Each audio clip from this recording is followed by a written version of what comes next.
Everyone, हर economy में बहुत सारी इकोनॉमिक एक्टिविटीज की जाती हैं और उन सभी इकोनॉमिक एक्टिविटीज का कोई ना कोई सिस्टम तो जरूर होता होगा। आज हम उसी से रिलेटेड एक कॉन्सेप्ट को डिटेल में समझेंगे जिसे इकोनॉमिक्स में इकोनॉमिक सिस्टम भी कहते हैं। चलिए सबसे पहले बात करते हैं इकोनॉमिक सिस्टम होता क्या है। ये वो सिस्टम है जहां सभी economic activities like production, distribution, resource allocation etcetera, इन सभी का कोई ना कोई सिस्टम या ऑर्डर होता है कि एक इकोनॉमी में या एक सोसाइटी में ये एक्टिविटीज किस तरीके से की जाएंगी। Who will govern all these activities? क्या इन एक्टिविटीज को गवर्नमेंट कंट्रोल करेगी या प्राइवेट इंडिविजुअल्स कंट्रोल करेंगे या दोनों एक साथ मिलकर? The answer to these questions depends upon the type of economic system. So basically there are 4 types of economic system. That is traditional economy, socialist economy, market economy and mixed economy. In today's video, we will talk about first 2 types of economic system, that is traditional and socialist economy. So let's first of all talk about traditional economy. जैसा कि name से ही पता चल रहा है, यहाँ सारी economic activities उस इकोनॉमी के बिलीव्स, कस्टम्स, कल्चर और ट्रेडिशंस के अकॉर्डिंग की जाती हैं। और कौन सी एक्टिविटीज की जाती हैं? Agricultural, gathering, hunting, fishing etcetera. This economy operates through a barter system, which means that they do not use money as a medium of exchange. Rather वो एक कमोडिटी के बदले में दूसरी कमोडिटी को एक्सचेंज कर लेते हैं। And this is the oldest economic system. तो वो इकोनॉमिक सिस्टम जहां पे इकोनॉमिक एक्टिविटीज बिलीव्स, कस्टम्स या ट्रेडिशंस के अकॉर्डिंग की जाए, that is called traditional economy. Now let us talk about the merits of this type of economy. जैसा कि हमने अभी बात की कि यहाँ पे इकोनॉमिक एक्टिविटीज ट्रेडिशंस और कस्टम्स के अकॉर्डिंग की जाती हैं, तो ये उन कस्टम्स और ट्रेडिशंस को जनरेशन टू जनरेशन तक पास ऑन करने में हेल्प करती हैं और हमारे ट्रेडिशंस और कस्टम्स को अलाइव रखती हैं। यहाँ पे जो भी प्रोडक्शन किया जाता है that is basically for self consumption, अपने और अपने परिवार के लिए। So generally there is no wastage of goods. यहाँ पे ज्यादा अर्बनाइजेशन और इंडस्ट्रियलाइजेशन नहीं होता है, इसलिए there is a greater scope for evolution.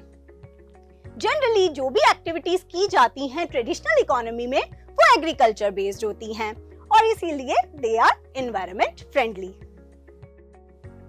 क्योंकि यहाँ पे जो भी एक्टिविटीज की जाती हैं वो ट्रेडिशंस और कस्टम्स के अकॉर्डिंग होती है, जो जनरेशन टू जनरेशन तक पास ऑन होती है। So people in this type of economy are skilled and talented. Now let us talk about the demerits of this type of economy. जैसा कि हमने अभी बात की कि यहाँ पे इंडस्ट्रियलाइजेशन और अर्बनाइजेशन बहुत कम होता है, so there is limited growth opportunities as they are confined to very limited economic activities. Generally जो भी प्रोडक्शन किया जाता है एग्रीकल्चर में, this is basically reliable on monsoon and if there is no good monsoon then starvation may happen in this type of economy. यहाँ पे ज्यादा medical development नहीं होता, so generally there are poor medical amenities. इस economy का ज्यादा global interaction नहीं होता, this is basically a closed economy. दूसरे देशों के साथ ट्रेड रिलेशंस नहीं होते and since they generally produce for themselves, they are not motivated to produce more with new or innovative techniques. And since new techniques are not introduced in this type of economy, they generally remain technologically backward. Now, let us talk about socialist economy.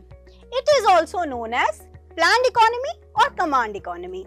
It is that type of economy where government controls the production and distribution of goods and services. Government determines the prices of goods and services and also resource allocation of all the resources in the economy. And government works for the welfare of the society. तो वो economy जहाँ पे सारी economic activities government के द्वारा control की जाएं, उसे कहते हैं सोशलिस्ट, प्लान्ड या command economy. Now, let us talk about the merits of this type of economy. Since the main focus of the government is to have the social welfare, so they focus on the equitable distribution of income and thus promotes equality. ज्यादातर goods and services government के द्वारा provide की जाती हैं और वो कोशिश करते हैं कि उन कमोडिटीज की प्राइस हाई या लो बहुत ज्यादा ना हो। सो प्राइस की फ्लक्चुएशन को कंट्रोल करके government promotes stability in the economy.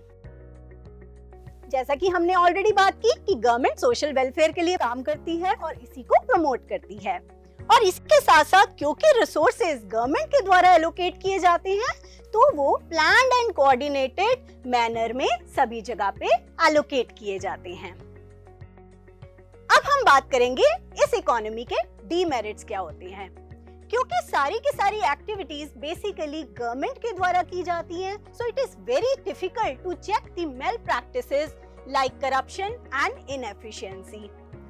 Moreover, सारे प्रोडक्ट्स क्योंकि गवर्नमेंट के द्वारा बनाए जाते हैं तो there is lack of innovation and growth due to absence of competition. क्योंकि यहाँ पे प्राइवेट प्लेयर्स मार्केट में नहीं होते तो यहाँ पे कंपटीशन भी नहीं होता और जिसकी वजह से ज्यादा इनोवेशन और ग्रोथ नहीं हो पाती। अगर production and distribution according to the needs of the society ना हो तब इस इकोनॉमी में शॉर्टेजेस भी हो सकती हैं in the production and distribution process.